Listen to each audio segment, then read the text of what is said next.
So basically, what ended up happening was I got off work at 2:30, and because I got off work at 2:30, I muted it so that way it's not going to happen. Anyway, got off work at 2:30, and I was like, okay, fine. That was my plan to get off work. I got off work after 3 o'clock, but we're still here. We're still starting before 4 o'clock. Welcome to our December 2019, now officially, which is weird because it's weird to say that, 2019 Academy Awards prediction podcast, exclusively here on the Popcast Network. My name is Owen. Joining me as always, we have Ashley. Yes, indeed. And of course, for limited time magic, as always, just during the award season, we have the dulcet tones of AJ. All right. Sure. Dynamite drop in there. 1/3 of a Matthew McConaughey catchphrase right there. I'm not happy. I'm not happy at all because we have to start the show out with like distressing news and frustrating news. There are 2 deaths that impact me directly that happened today. At this time, we go to our first death. Yeah, one of which, of course, is the fact that Mean Gene Okerlund passed away today. The guy who was literally in a Kevin Hart commercial last year for, what was it, like Kickstart or something? Mm-hmm. Yeah. Oh, love Mountain Dew Kickstart. That was the one that sucks. AJ will know better than anybody the one that sucks worse for me. Bob Einstein died today. I just read it a second ago. What happened? Oh, yeah. I don't have any. I mean, I don't have any information. And it's like frustrating me because I just literally looked up and I saw this, and I'm checking like thanks to Deadline on.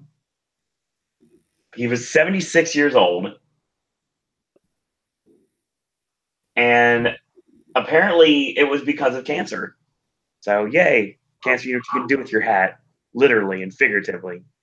You can stuff it up your Saskatchewan sealskin bindings.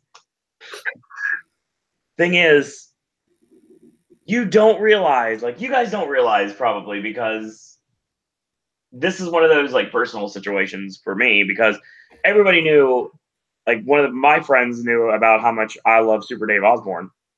And every single time that John Laurinaitis would come out, my name is John Laurinaitis. Oh, we call him Super Dave Osborne. That's the reason why. And I mean, like, obviously, I want to give my condolences to Albert Brooks and his family right now, for sure. But yeah, I was like a huge Super Dave fan. I remember watching it when it was on Showtime. I watched the show. It was Super Dave and the Gary Shandling show. So Gary Shandling and Bob Einstein now can be together again. The thing is, I was a big fan of the show. It was hilarious. I love Super Dave's Vegas Spectacular, and my childhood heroes collided because Penn Jillette was regularly on the show. He was a magician by the name of Bluestone. I'll never forget that, and it was something that I really enjoyed. Super Dave was really dry comedy that was absolutely hilarious, and I absolutely loved every second of it. So yeah, before we get started, I definitely wanted to talk about Bob Einstein. And I mean, I never watched Curb as much as I would probably have liked to, but I love Super Dave Osborne. I remember watching the cartoon series that was on for a little bit on Fox Kids. So yeah, definitely want to talk about that real quick. We'll probably go more into Mean Gene's death on our wrestling podcast, but this is definitely relevant. I definitely want to bring this up. So yeah, our condolences here on the Popcast Network to the families of Bob Einstein and Mean Gene Okerlund. Sucks I had to start it that way, especially I found out at work. As AJ knows, I find out about childhood deaths at work. It happens on the regular. That just sounds wrong. My childhood heroes are all one by one just disappearing. They're all passing away. Almost everybody's gone. No Maxwell Smart, no Batman, no Super Dave. I swear to you right now. Mr. Insert Name here, I don't feel so good. I have been waiting my whole life for next month to happen, if I get screwed in one way or another, if they take Penn and Teller away from me, I swear to you, bad things will happen. I don't know how I will make it happen, but bad things will happen. That is the biggest bucket list item I have left. AJ knows. This is very important. Please do not take Penn and Teller away from me. I've lost Batman. I've lost Maxwell Smart. Please. Now I've lost Super Dave. Do not take Penn and Teller away from me. Please.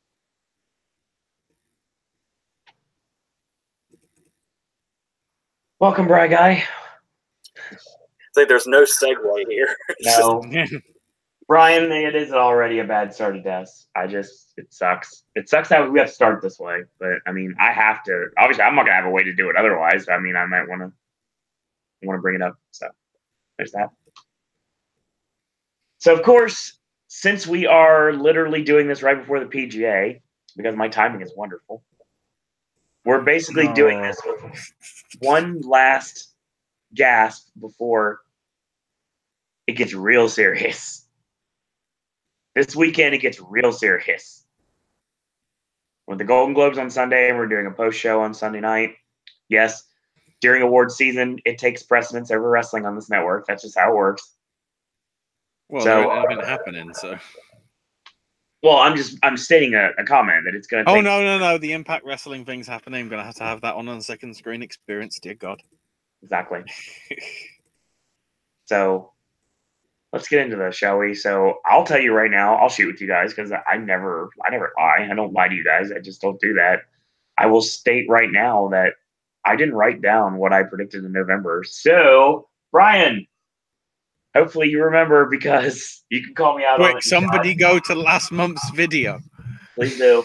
The BAFTAs come out a week from today. Yeah. And I think the WGAs are announced Monday as well, the day after the Globes. There's a shitload of things on Monday on top of WGA. There's like 3 other guilds, I think. Hang on, where the fuck? Gold Derby. Save me, motherfuckers. I'm going to be honest with you, I'm off Monday, so I mean, I'll probably get all that information. Let's have a quick look. Well, the nominations voting opens actually on Monday after the Globes. They're announcing Ace. Is that cinematographer? Yes. Editing. Ace Eddie. Oh, editing. Yeah, editing. There's a shit ton. There's ADG, there's ASC, and the WGA nominations to be announced. There are Directors Guild as well now. Then the next Tuesday is the DGAs and CAS. Might be no, that isn't costume. Is it costume? Cinema Audio Society, which is sound. Oh, so that would be the sound mixing and the editing, yeah. Then the BAFTAs next Wednesday, and then the CDGs are Thursday. Costume design. And then the DGAs are on the Friday. God, so much. And then we go right into the Critics' Choice the following Sunday. And then the Monday is when the Oscar nominations voting closes. Wow, they only give them a week? Jesus Christ. We're only giving you guys a week to check out our predictions before we actually get the award ceremony, so I guess it balances itself out. Yeah, just to clarify, these are the lock-in picks, aren't they, for the 8? No. Oh, shit. The end of this month is going to be when we predict. This is the last time we're just doing 8. Yeah. We're doing all categories at the end of this month. Don't know exactly when, but it'll be at the end of this month.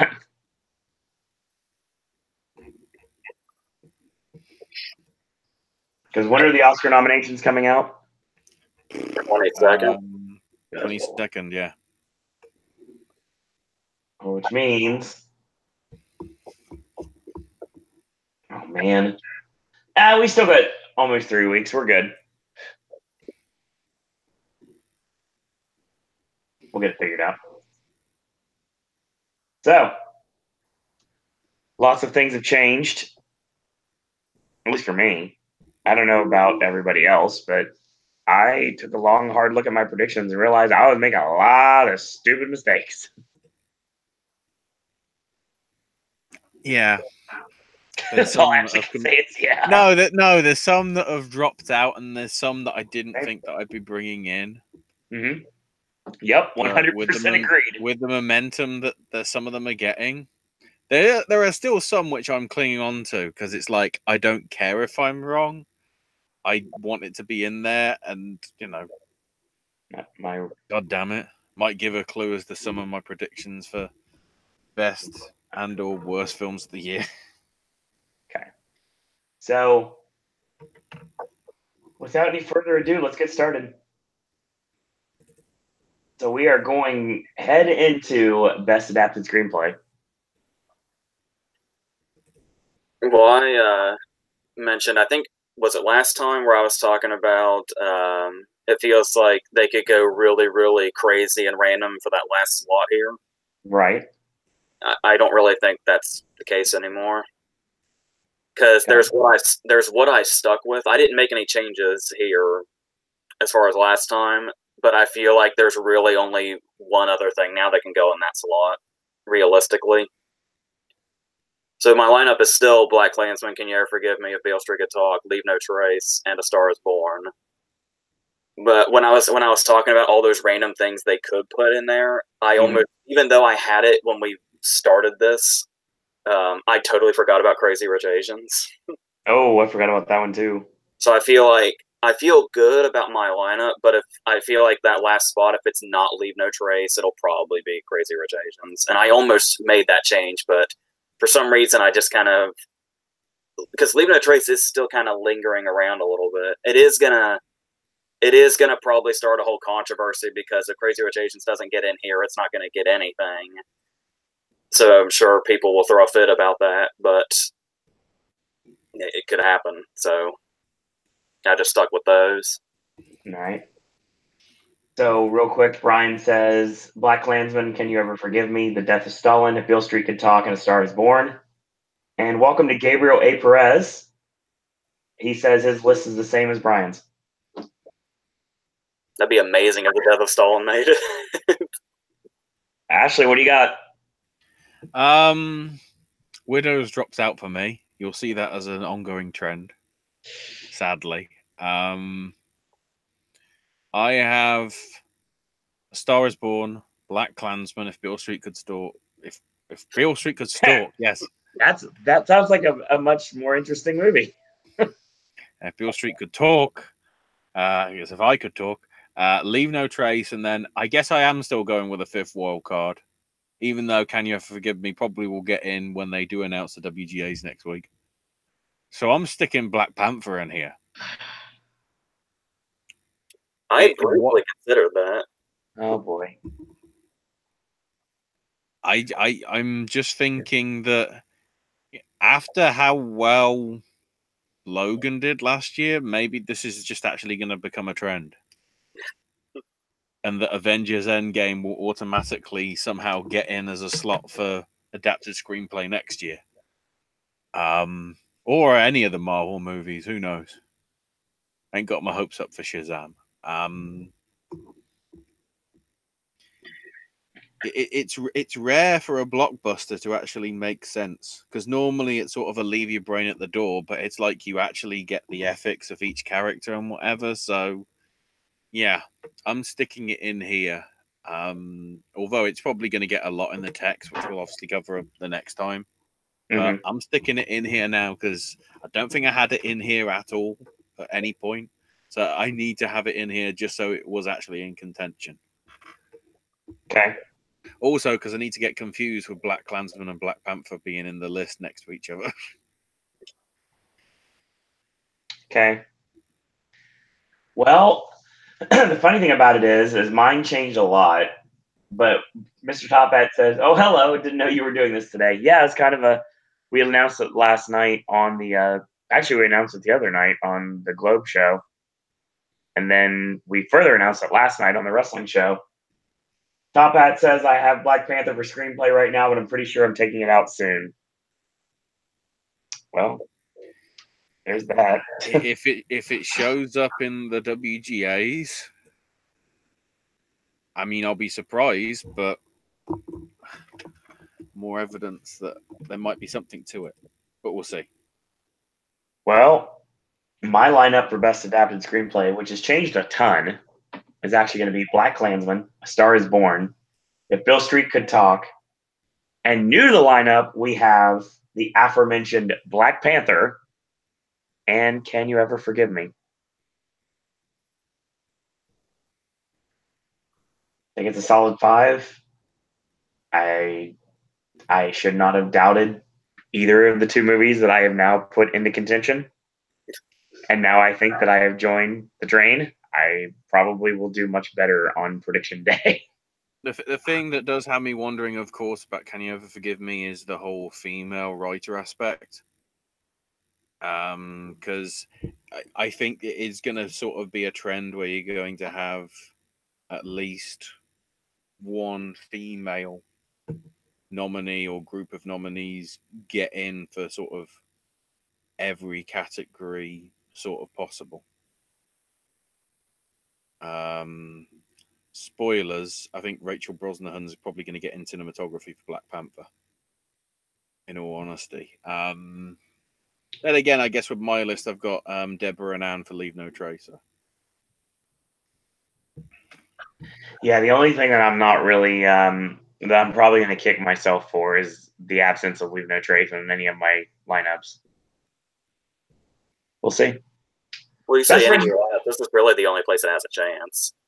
I mean, unless they want to throw Mackenzie in supporting, which obviously is category odd, but I don't think that's going to happen. I've seen a lot of people that are predicting it. I am wondering, because of how well it has been received over here as like film of the year, whether she has a chance of getting in for the Rising Star at the BAFTA. Probably. Alongside Cynthia Erivo, who is probably a more obvious pick, but I don't know. There's possibilities. All right. Best original screenplay. All right, I actually made a change, one of which I obviously alluded to in the Globes video. Yep. Where I said that I almost felt a bit, much like supporting actor, I felt almost too confident. So I felt like there is going to have to be something that shakes it up here. And I don't think what I went with, it might look like bias, but I'm hoping it's not, on top of the fact that it's obviously been thrown around a lot. I think Brian has been consistently saying it also. So it's a matter of what I replaced. So I went with The Favorite, First Reformed, Green Book, A Quiet Place, and Roma. Obviously snubbing Adam McKay. Because I, obviously, after having seen Vice, except for Amy Adams, I feel like my confidence in it is sort of slowly, and, you know, Bale's pretty solidified, but as far as the movie itself and every other aspect, I'm not, like, completely taking it out or anything, but my confidence in it is getting lower. So and especially since it's such a crowded category already, because obviously Bo Burnham's still trying to fight to get in here also. But as far as A Quiet Place goes, it's another one of those movies that just kind of has never gone away. And as I said, Krasinski is still out there campaigning like crazy. Blunt's out there doing the Mary Poppins thing, but A Quiet Place always gets brought up.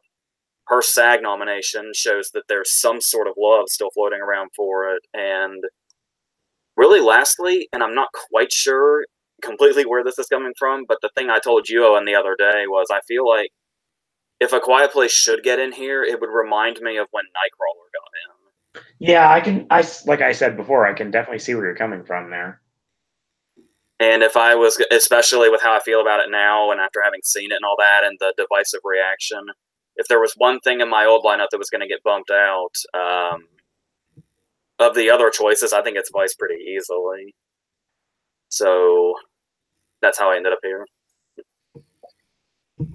Well, Brian says to Ashley, you said Rachel Brosnahan instead of Rachel Morrison. That's it. I vaguely remembered. I couldn't remember their name exactly. I knew it was Rachel though. Top Hat says favorite Roma, Green Book, Vice, and First Reformed. Bry Guy says 8th grade, the favorite, Green Book, Quiet Place, and Roma. Guys, just watch the favorite. Ashley, what are your picks? After having seen it, favorite obviously goes in. Along with that, 8th grade, Green Book and Roma. And I've also pulled Vice out because I guess I'm jumping on the Schrader bandwagon now. Yes. Just because I think there's enough momentum for him to get some recognition after, some recent sort of misses to some extent, some questionable stuff. He's back to sort of in form, and I'm putting it in. The one I feel the least confident about now is actually 8th grade, which is a shame.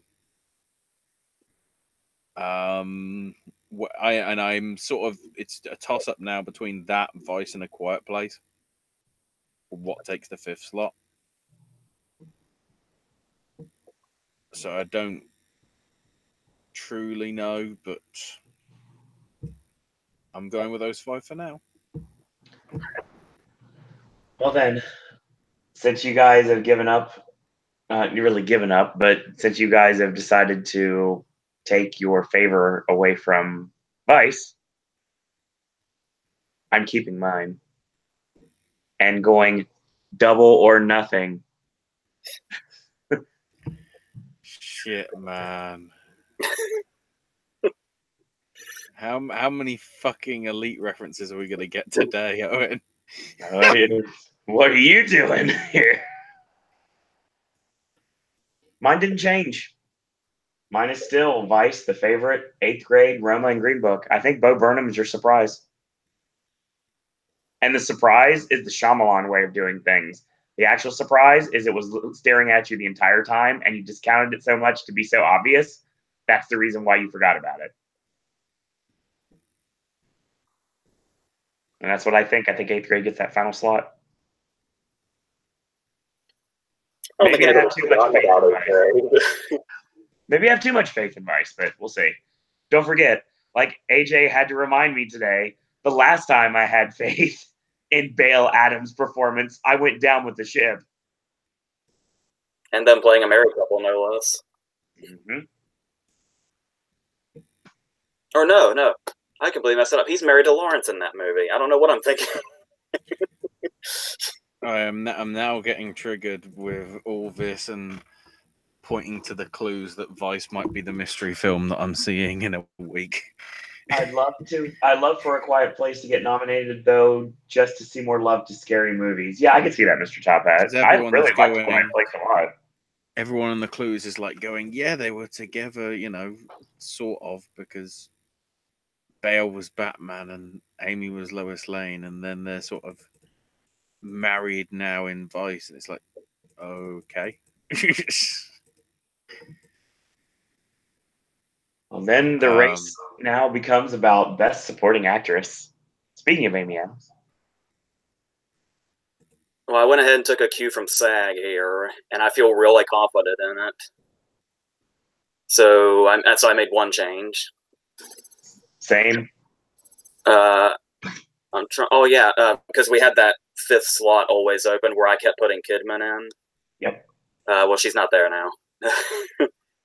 So we have Amy Adams for Vice, Regina King for Beale Street Could Talk, Margot Robbie for Mary Queen of Scots, Emma Stone for The Favorite, and Rachel Weisz for The Favorite. Obviously, Robbie's looking at an Afterglow nomination after I, Tonya. On top of the whole thing, at first I was concerned because I had already made this decision before I saw Mary Queen of Scots, so I was kind of looking out for it the whole time. And now I was saying she's really barely in it until she has a big scene at the end, but when it gets to that big scene at the end, I was like, oh yeah, she's fine. Not to mention that, obviously, Margot Robbie is known for her, looks, and it's one of those cases where they're taking those looks away from her throughout the movie as much as they possibly can. We don't want you to look attractive. And obviously the Academy loves that, so I feel pretty confident in Robbie at this point, especially since that slot's been open for a while.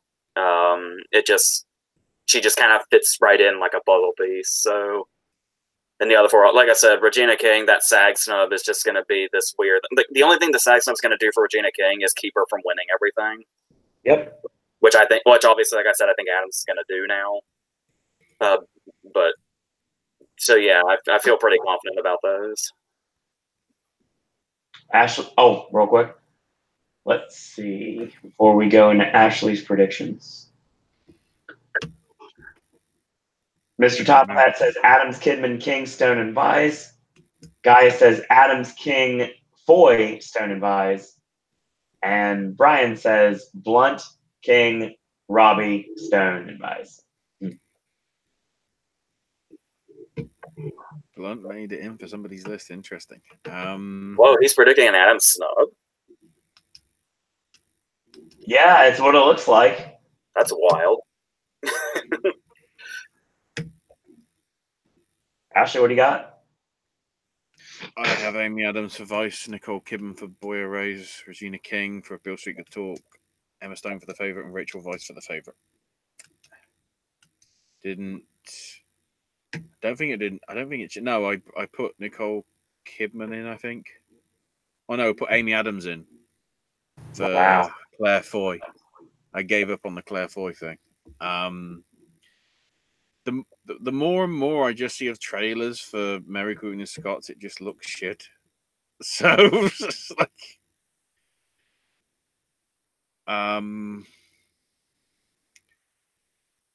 so I can't really put that in there. Okay. In all honesty, it could change, because if I can't remember. She isn't. Is she nominated in the Globes? I don't think she is, because of the other strong people that are in it. So yeah, that could be sort of personal bias and whatever. Because it seems as if Margot Robbie's now going to try and be the Meryl Streep / Jennifer Lawrence. Like, oh well, they're in every year. And we talk about that in the same year that neither one are in contention for anything. Well, in all honesty, Jennifer only did Red Sparrow, and that was never going to get in for anything. No. But then the next film she's doing is an Adam McKay film. Adam McKay's film, sorry. She admittedly is only in the early sort of works and whatever, but geez, I'm just looking at bloody Margot's IMDb. There are 1, 2, 3, 4, 5, 6, 7, 8, 9, 10, 11 projects that have either been announced or actively being worked on that she's in,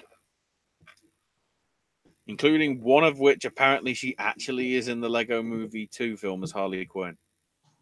Was Tara Strong not available?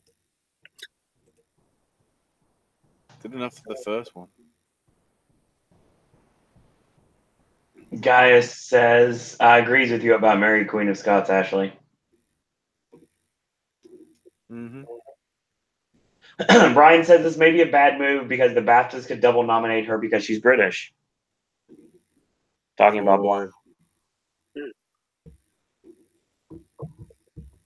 He also said I might put Adams back in if Vice gets in PGA.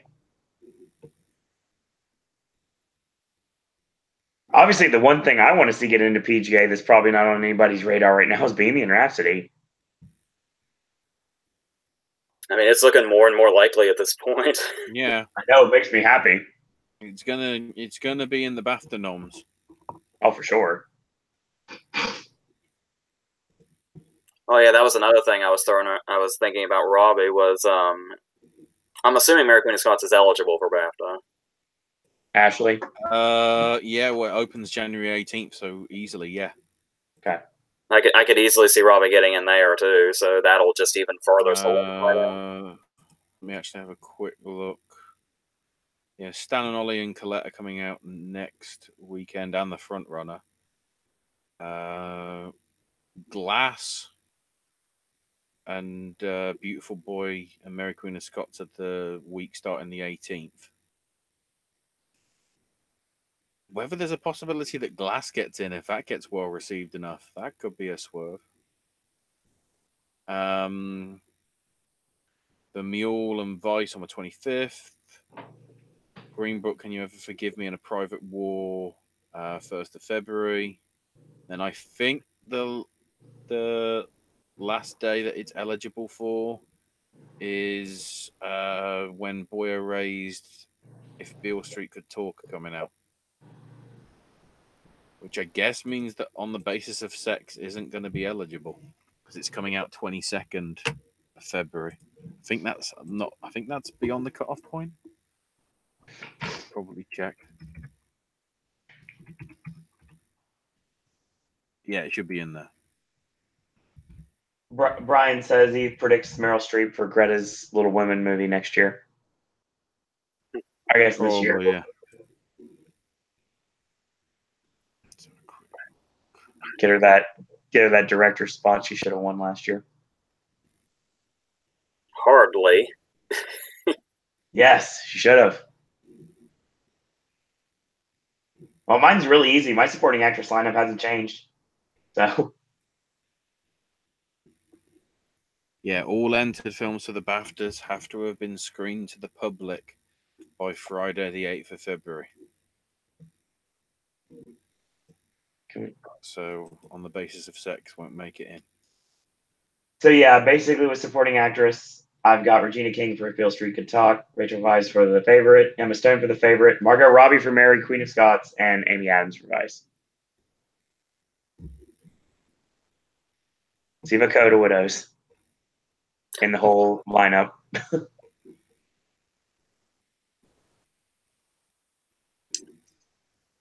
Best supporting actor. Once again, I should be nervous that it feels too easy, but for like, what is it, the third month in a row now, I haven't made any changes, and I ended up matching SAG.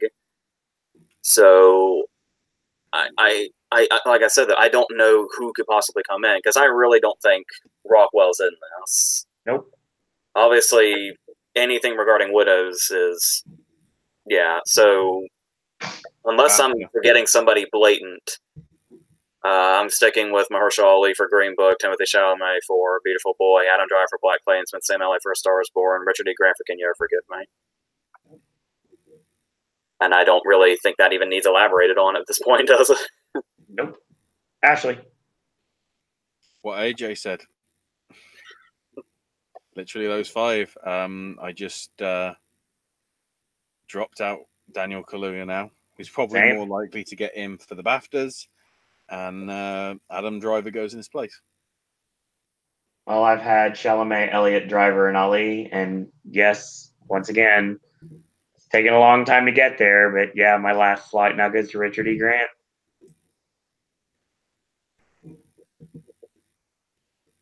Best actress. Oh, first. There it is. Supporting actor, Brian says Ali, Driver, Elliott, Grant, and Nicholas Hoult for The Favorite. That's random. Yeah.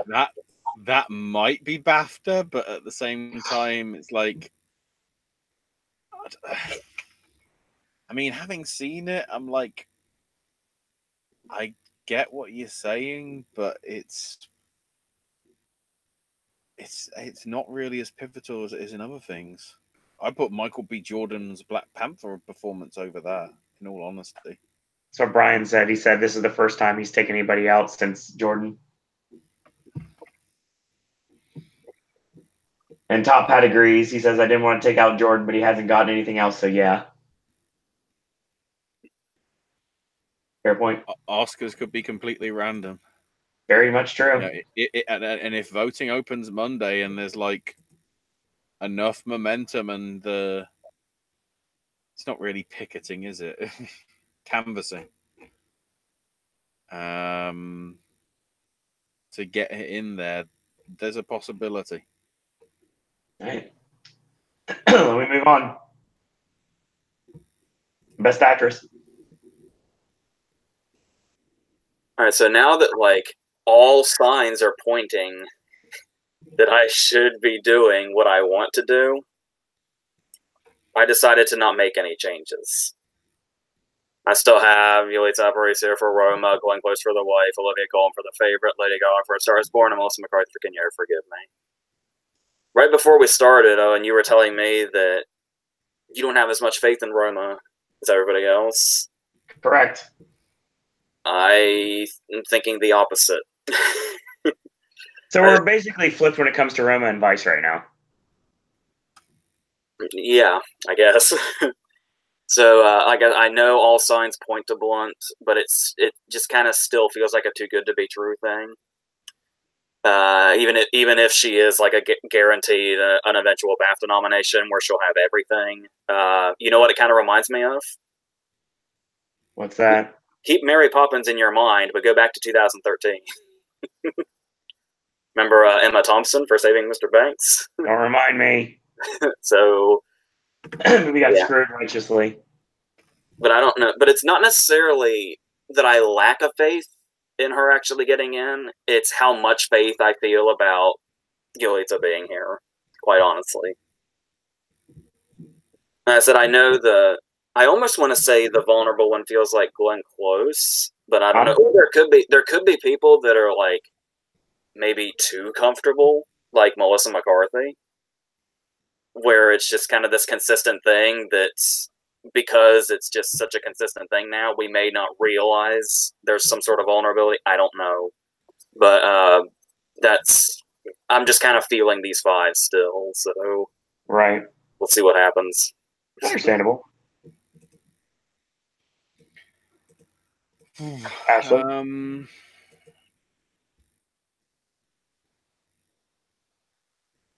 My five are Yulitsa Aparicio for Roma, Glenn Close for the wife, Olivia Colman for the favorite, Lady Gaga for A Star Is Born, and Melissa McCarthy for Can You Forgive Me. The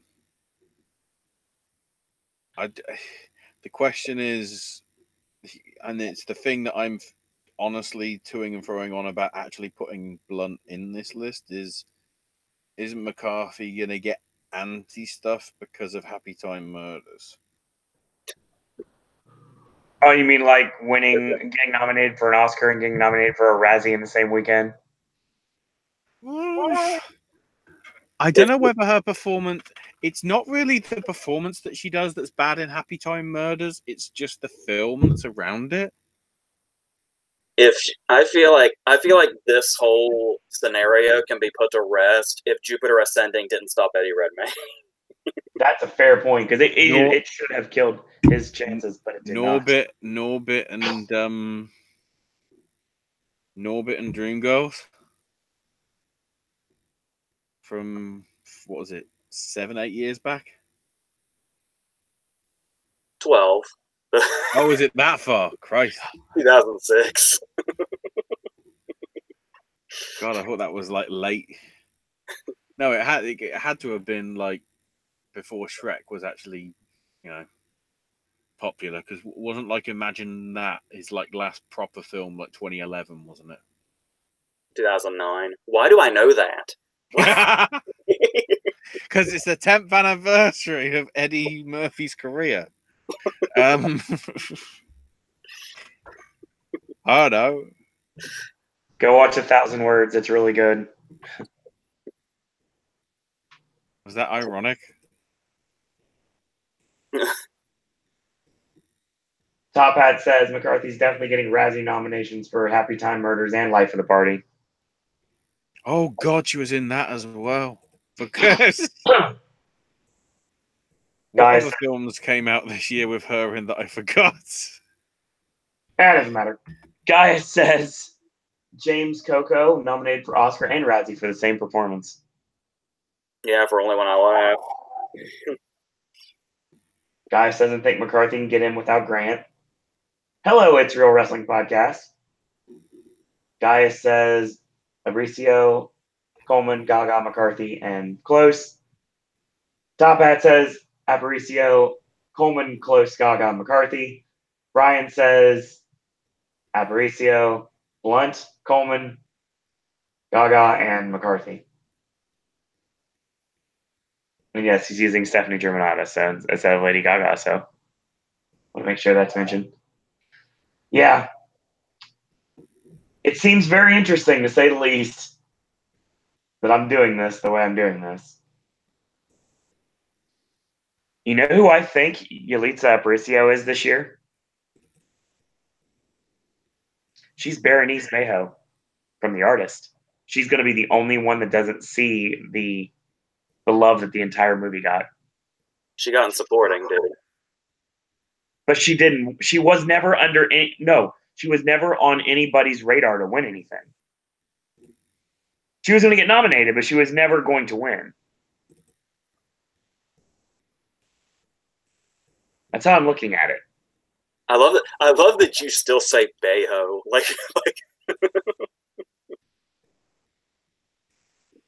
That being said, she has been officially eliminated from my 5.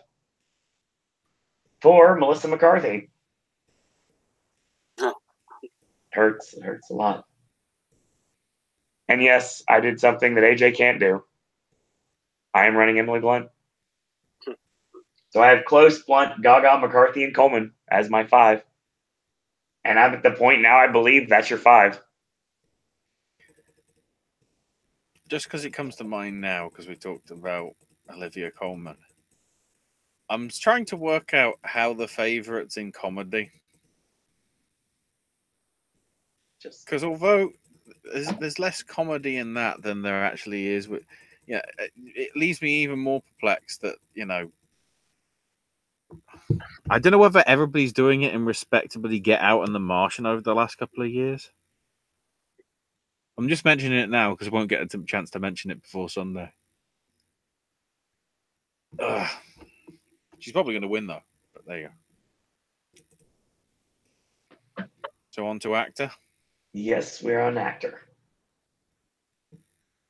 Made one change. It's a change I should have made a while back, so I'm sure everybody knows what that is. Okay. I have Christian Bale for Vice, Bradley Cooper for Star is Born, Ethan Hawke for First Reformed, Rami Malek for Bohemian Rhapsody, and Viggo Mortensen for Green Book.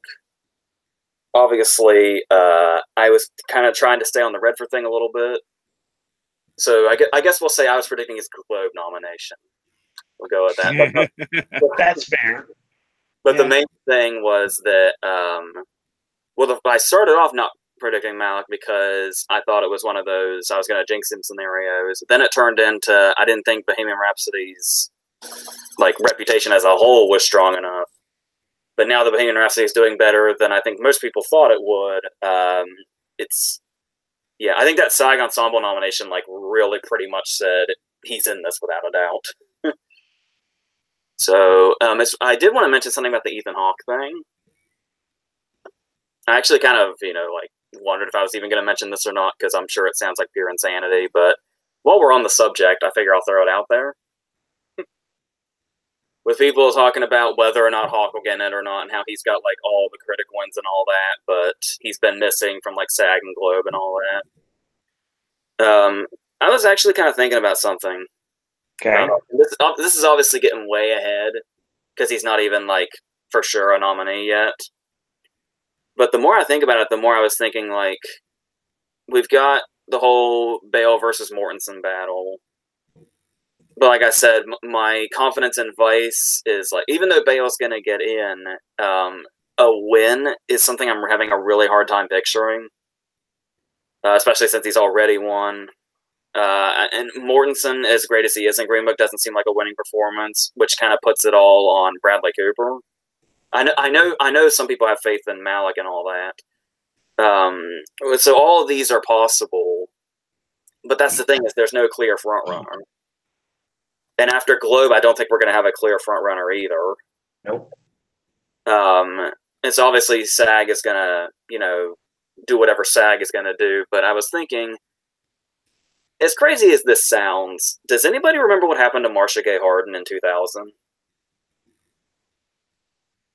Where Marcia Gay Harden got no precursor. She did not get in Globe. She did not get in SAG. I don't even think she got into Critics' Choice. She didn't get into BAFTA. She got nothing whatsoever. and then was a surprise Oscar nominee that nobody saw coming. And then she fucking won the thing. And that year, I think kind of did have I think everybody had their bets on Kate Hudson at the time. So there was a kind of front runner and that kind of thing. And on top of the fact that,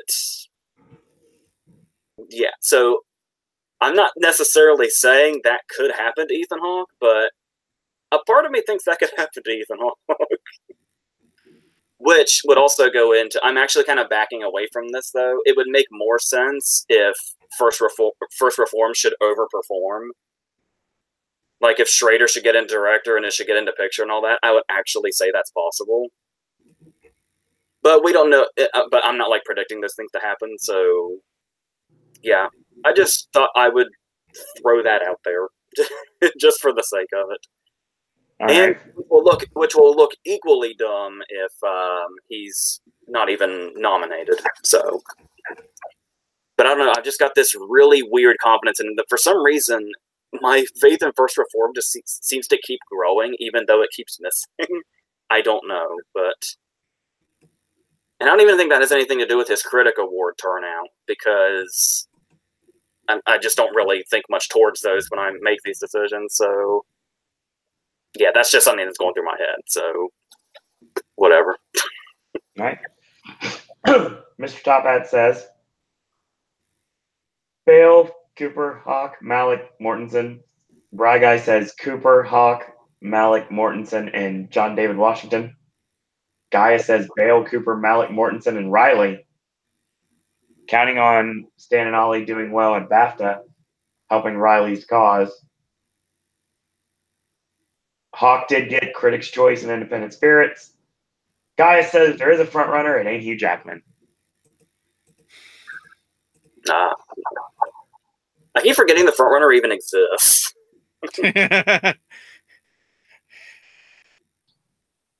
Ashley?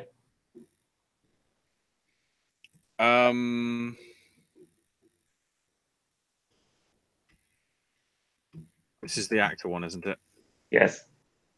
Yeah, so I've got Bale for Vice, Cooper for Star is Born, Malik for Bohemian Rhapsody, and Viggo Mortensen for Green Book. And I've switched out of Steve Carell, and I've put in John David Washington for Black Klansman. I think there's just enough behind it and the Spike Lee thing that it might actually become a thing. We'll have to see how it goes over the next week or so. My lineup remains the same except for one notable exception. So we've got Viggo Mortensen for Green Book, Bradley Cooper for A Star is Born, Rami Malek for Bohemian Rhapsody, and Christian Bale for Vice. And AJ, you're not alone. I'm out there on the limb with you. Ethan Hawke for First Reformed. Actually, it sounds like a lot of people are. Yes. I love that fifth slot is down to Denzel's son and his Training Day co-star. Nice. Best director. As I alluded to before, I really wanted to hang on to the Schrader thing here. Right. Especially after that whole Ethan Hawke thing, you'd think I would. But as I said before, I feel like there's somebody I've just been totally overlooking and totally underestimating. And I feel like it's a movie that has the potential to overperform, even if it's taken some hits here and there so far. So I have Bradley Cooper for A Star is Born, Alfonso Cuarón for Roma, Barry Jenkins for A Beale Street Could Talk, Yorgos Lanthimos for The Favorite, and Spike Lee for Black Klansman. Jenkins is one of those things I almost kind of kept forgetting he was even here, even though we've been talking about A Beale Street Could Talk, but it's like, if Beale Street Could Talk has been kind of so comfortably consistent at this point, like I said, even if King took a hit at SAG and all that, I don't think it matters too much. So yeah, there's still the one thing that kind of keeps lingering in my head that kind of keeps coming back, and I don't know why, is even though I feel comfortable predicting Cooper to get in, some people even saying he's probably Cuarón's biggest competition. Some people, not everybody. I'm somewhat vaguely getting Ben Affleck for Argo vibes from Cooper, and I don't know why. It just kind of is something that keeps resurfacing in my head. But while I don't think that's going to happen, the possibility of it just keeps coming back to me. But I'm sure he's fine. So maybe. The Argo fuck yourself effect. Exactly. Brian says Kugler, Lee, Yorgos, Corone, and Cooper. Top Hat says Cooper, Corone, Yorgos, Lee, and Jenkins. Ashley, what do you got?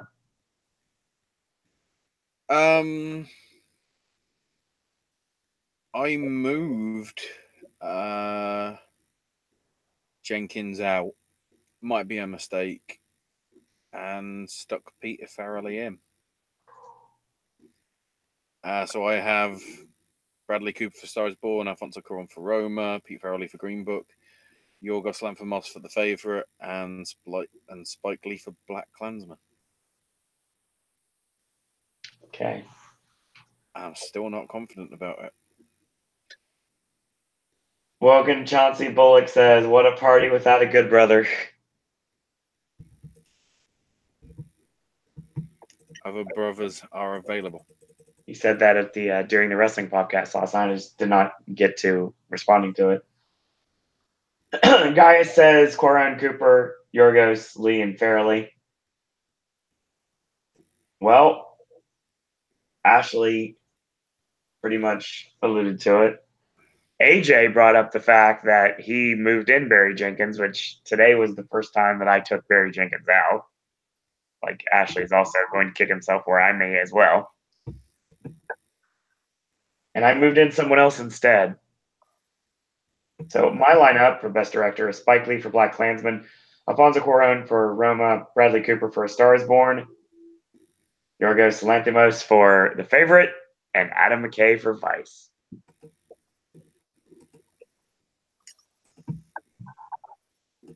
I just got to hope he gets in DGA at this point. There was one other person that was jumping out at me. Didn't happen, though. But I think that, like AJ said, 5 movies get in a picture with director lineups. The rest won't. Keep that in mind for the next category. Unless, like I was saying about Schrader last time, somebody wants to Bennett Miller their way in. I actually heard somebody say they'd love to see Deborah Granick do that, which would be crazy.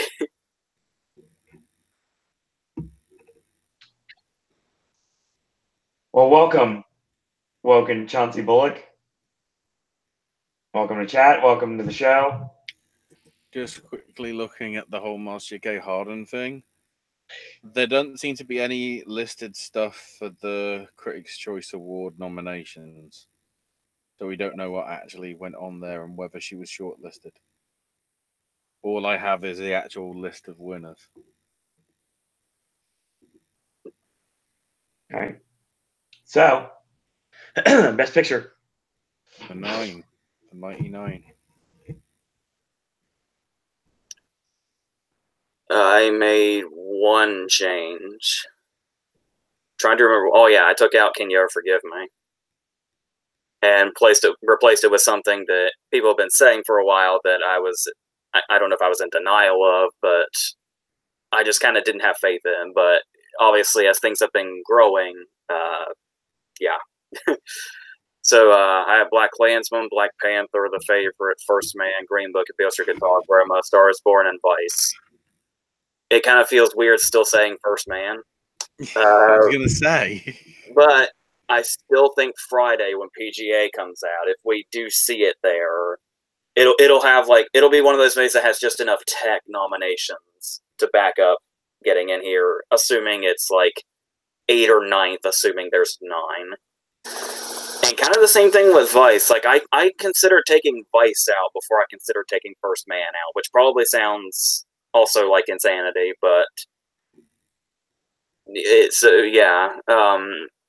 As far as Black Panther, obviously I haven't really had much faith in it throughout the year, but it just seems to really be consistently looking like that. I've heard some and obviously some people have Kugler, and so they know, but I've been hearing some arguments that Black Panther's even top 5 at this point. No. It says the guy who hasn't even seen Black Panther. It does not matter. No.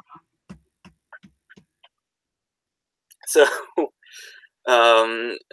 so yeah, like it really just depends on like looking at these options. I'll be kind of. I mean, I said this I think last year or the year before, and it still ended up happening. But I'll be kind of surprised if we get all the way to 9. Like it wouldn't surprise me at all if this is like a 7 or 8 kind of year. Wouldn't be shocking. But so yeah, so like that's pretty much what I feel confident in, with First Man and Vice being the ones on the very end. So yeah. All right. Brian says, Black Panther, Black Klansman, Can You Ever Forgive Me? The Favorite, Green Book, If Beale Street Could Talk, A Quiet Place, Roma, Star is Born, and First Man is his 10. This is the first time he's dropped out Mary Poppins Returns.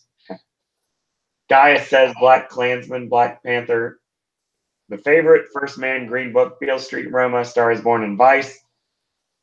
Top Hat says, Black Klansman, Black Panther, Favorite, First Man, Green Book, Beale Street, Roma, Star is Born, Vice, and Mary Poppins Returns. Smurfy Boy says, Star is Born, Black Panther, Black Klansman. If Beale Street Could Talk, The Favorite, Roma, Vice, and Green Book. What do you got, Ashley? I made a switch that might switch back as soon as next week. Same. So the 8 that stayed the same are Star is Born, Black Panther, Black Klansman, Favorite, Green Book, Leave No Trace, Roma, and Vice. Because I'm going to stay with Leave No Trace until it doesn't even get in. And despite the fact I've sort of been anti sort of it anyway because of its named director, even though it was actually directed by Dexter Fletcher, I've put Bohemian Rhapsody in place of If Beale Street Could Talk. Because I don't know whether there's enough momentum behind it. There is the possibility that just Malek's performance and the work that went into getting that performance done so well, that I just think it could get in here as well at the minute. That could easily change over the next 7 days. My picture lineup's changed as well. My 8 remain the same. Vice, Black Klansman, Bohemian Rhapsody, If Beale Street Could Talk, The Favorite, Roma, A Star is Born, and Green Book. Black Panther is now in my Best Picture lineup. Took long enough, right? My number 10 is Mary Poppins Returns.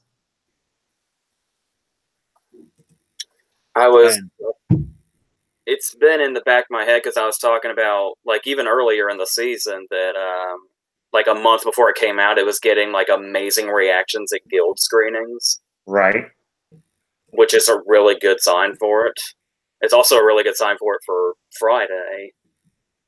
But, you know, like, as in regards to how I am about stuff I really, really want to get in and not predicting it and all that. That's kind of one of the things that was holding me back from that. But understandable. I like the likelihood of the possibility that it could happen.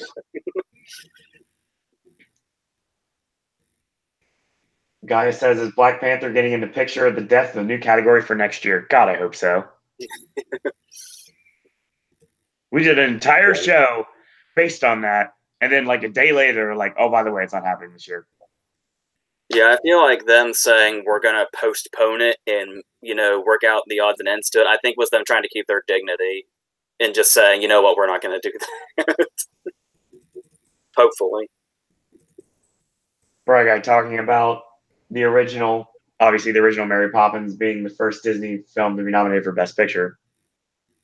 And almost winning. Yep. It was huge competition for My Fair Lady that year.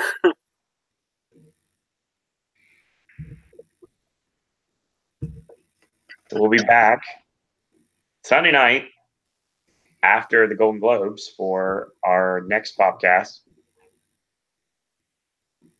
AJ, you still have a Versus that's going to be coming out that we're going back in time to 2018 to put that up for whenever it gets out. Yeah. Just like Ashley has a snack stash that goes back into 2018 to put up for the days that we've missed. Mm-hmm. And then we'll be caught up completely. Are they still not airing certain categories during the broadcast this year? Oh God, I hope they change that. That's dumb. I haven't heard anything. Well, to be honest, if there's no fucking host, they've got a lot of time to fill. This is true. They still need to have the musical performances, so I don't know whether there'll be some sort of like MC. I like the idea that social media is trying to get across right now is let the Muppets host.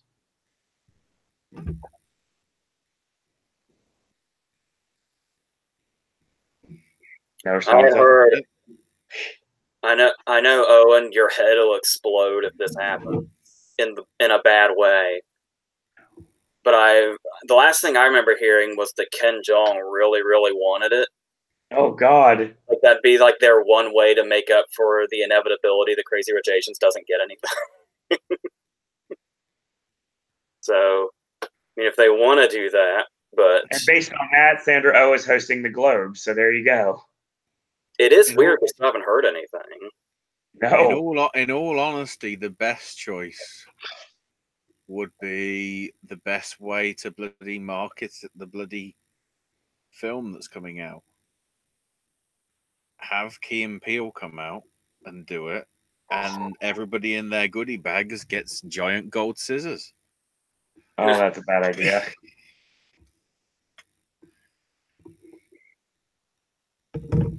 And then especially give it to Amy Adams and go, look, she's got sharp objects. Oh, wait, that's the TV stuff. And then it's just like... Phoenix Buchanan should host.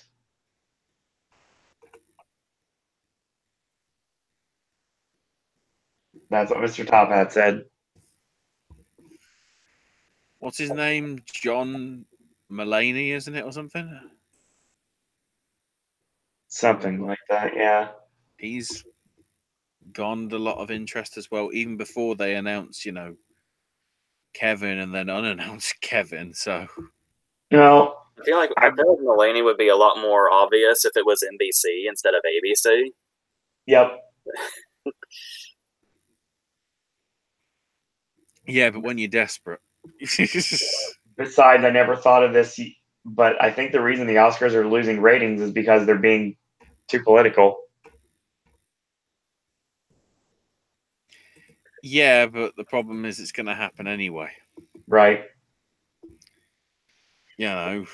When you look at some of the subject matter for the documentary stuff, there's political shit all over it.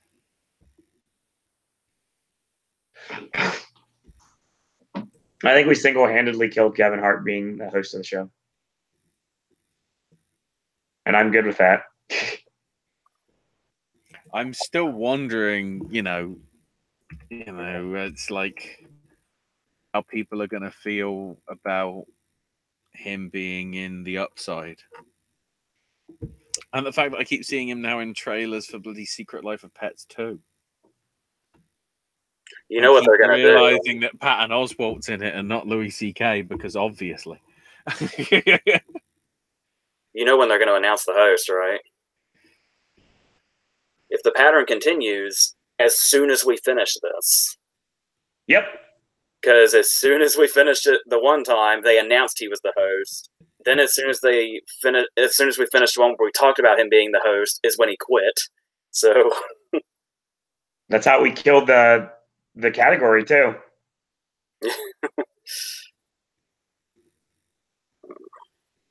Oh God damn it! If only the Super Bowl was on ABC this year, because I'd have said announce it at the Super Bowl. I know it's only like 2 weeks' notice, but like that'd be pretty ballsy.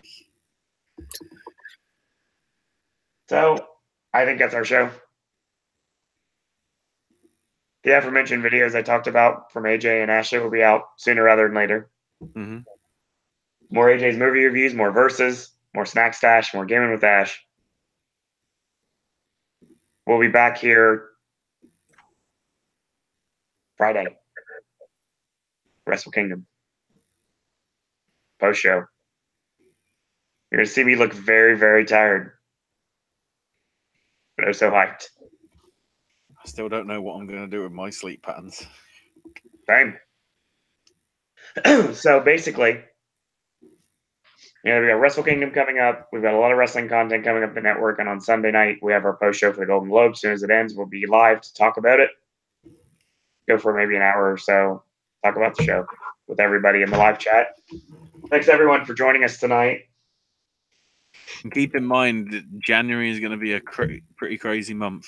Well, Yep. It's sort of going to be crazy every week because obviously Globes this weekend. Next weekend we got the Critics' Choice.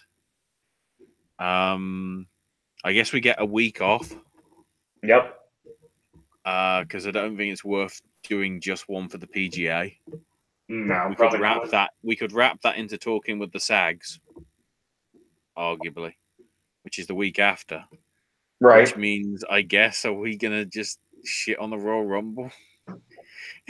God. So much to do.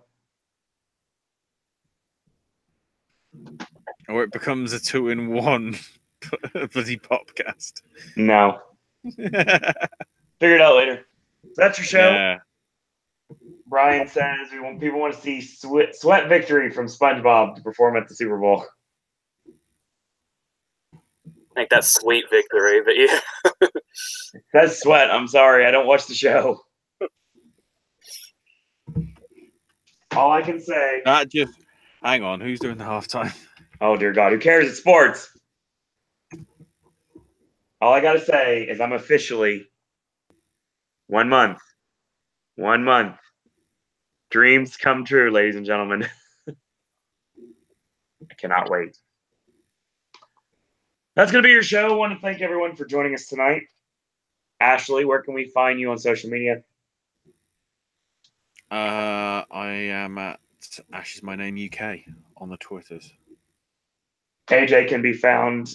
Actually, just respond to any of a comment on the below the video. You can send me an email if you'd like. It's erwindisney@gmail.com, and I can get messages back to him. Thanks, everyone, for joining us tonight. And everybody, will see you on Sunday night for our Golden Globes post-show podcast. And until tomorrow, boys and girls, that's all we got to say about that. No more questions.